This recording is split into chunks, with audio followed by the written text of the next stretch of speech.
Hello friends, എല്ലാവർക്കും Mallus cooking ഹട്ടിൻ്റെ പുതിയൊരു വീഡിയോയിലേക്ക് സ്വാഗതം.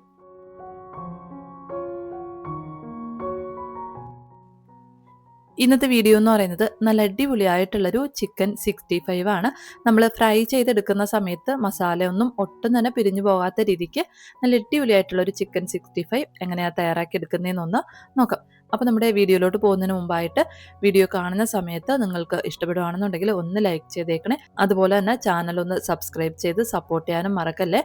അപ്പം നല്ല അടിപൊളിയായിട്ടുള്ള ഈ ഒരു ചിക്കൻ 65 എങ്ങനെയാണ് തയ്യാറാക്കി എടുക്കുന്നതെന്നൊന്ന് നോക്കാം. അപ്പോൾ അതിനായിട്ട് ഞാൻ 250 ഗ്രാം അളവിൽ ചിക്കനാണ് എടുത്തിട്ടുള്ളത്. എല്ലില്ലാത്ത ചിക്കനാണ് എടുത്തിട്ടുള്ളത്. ഇത് നന്നായിട്ട് കഴുകി വൃത്തിയാക്കി എടുത്തിട്ടുണ്ട്. ഇനി നമുക്കിതിലേക്ക് ആവശ്യത്തിനുള്ള മസാലകളൊന്ന് ചേർത്ത് കൊടുക്കാം. അപ്പോൾ ആദ്യം 2 സ്പൂൺ അളവിൽ തൈര് ചേർത്ത് കൊടുക്കാം. തൈര് അധികം പുളിപ്പില്ലാത്ത തൈര് വേണം ചേർത്ത് കൊടുക്കാനായിട്ട്. ഇതിൻ്റെ കൂടെ തന്നെ 1 ടീസ്പൂൺ അളവിൽ സാധാരണ മുളക് പൊടിയും 1 ടീസ്പൂൺ അളവിൽ കാശ്മീരി മുളക് പൊടിയും 1/2 ടീസ്പൂൺ അളവിൽ മല്ലിപ്പൊടിയും 1/4 ടീസ്പൂൺ മഞ്ഞൾപ്പൊടിയും 1 ടീസ്പൂൺ അളവിൽ ഗരം മസാലയും ആവശ്യത്തിനുള്ള ഉപ്പും കൂടെ ഒന്ന് ചേർത്ത് കൊടുക്കാം.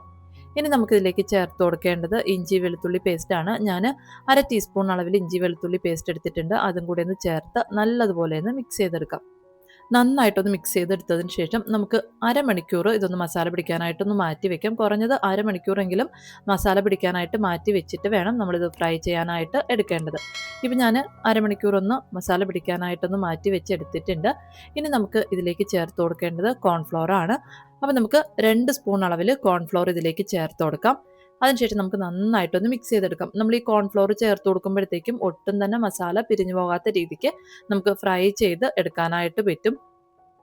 ഇപ്പം ഞാൻ നന്നായിട്ടൊന്ന് മിക്സ് ചെയ്തെടുത്തിട്ടുണ്ട്. ഇനി കോൺഫ്ലോർ കയ്യിലില്ല എന്നുണ്ടെങ്കിൽ 2 സ്പൂൺ മൈദയും 1 സ്പൂൺ അളവിൽ അരിപ്പൊടിയും കൂടി ഒന്ന് ചേർത്ത് കൊടുത്താലും മതിയാവും.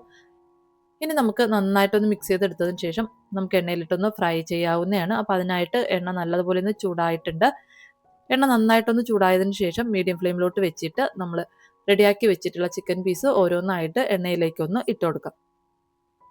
ആവശ്യത്തിനുള്ള ചിക്കൻ പീസൊക്കെ ഒന്ന് ഇട്ടതിന് ശേഷം ഇതിലേക്ക് ഒരു തണ്ട് കറിവേപ്പില കൂടെ ഒന്ന് ഇട്ട് കൊടുക്കാം.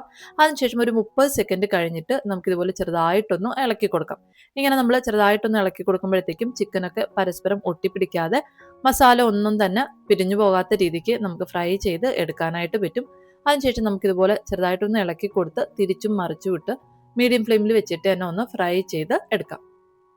നമ്മളിത് ഫ്രൈ ചെയ്തെടുക്കുമ്പോഴേ നമുക്ക് അറിയാനായിട്ട് പറ്റും എണ്ണ നല്ല ക്ലീനായിട്ട് നമ്മൾ ചിക്കൻ ഇട്ട് കൊടുക്കുമ്പോൾ എങ്ങനെയാണോ എണ്ണ ക്ലീൻ ആയിട്ടിരിക്കുന്നത് അതുപോലെ തന്നെ നമ്മൾ ഫ്രൈ ചെയ്ത് എടുത്തു കഴിഞ്ഞാൽ നമുക്ക് ഈ ഒരു എണ്ണ കിട്ടും. അത്രയും നല്ല പെർഫെക്റ്റ് ആയിട്ട് ഒട്ടും തന്നെ മസാല പിരിഞ്ഞു പോകാത്ത രീതിക്ക് നമുക്ക് ഫ്രൈ ചെയ്ത് എടുക്കാനായിട്ട് പറ്റും.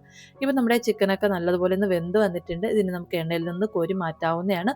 ഇതുപോലെ നമുക്ക് ബാക്കിയുള്ള ചിക്കനൊന്ന് ഫ്രൈ ചെയ്തെടുക്കാം. അപ്പോൾ എന്തായാലും ഈ ഒരു രീതിയിൽ ചിക്കൻ 65 ഒന്ന് തയ്യാറാക്കി നോക്കുക. നിങ്ങൾക്ക് വീഡിയോ ഇഷ്ടപ്പെടുകയാണെന്നുണ്ടെങ്കിൽ എന്തായാലും ഒന്ന് ലൈക്ക് ചെയ്തേക്കണേ. അതുപോലെ തന്നെ ചാനലൊന്ന് സബ്സ്ക്രൈബ് ചെയ്ത് സപ്പോർട്ട് ചെയ്യാനും മറക്കല്ലേ. അപ്പോൾ പുതിയൊരു വീഡിയോയിലൂടെ നമുക്ക് വീണ്ടും കാണാം. അതുവരെ താങ്ക് യു, ബൈ.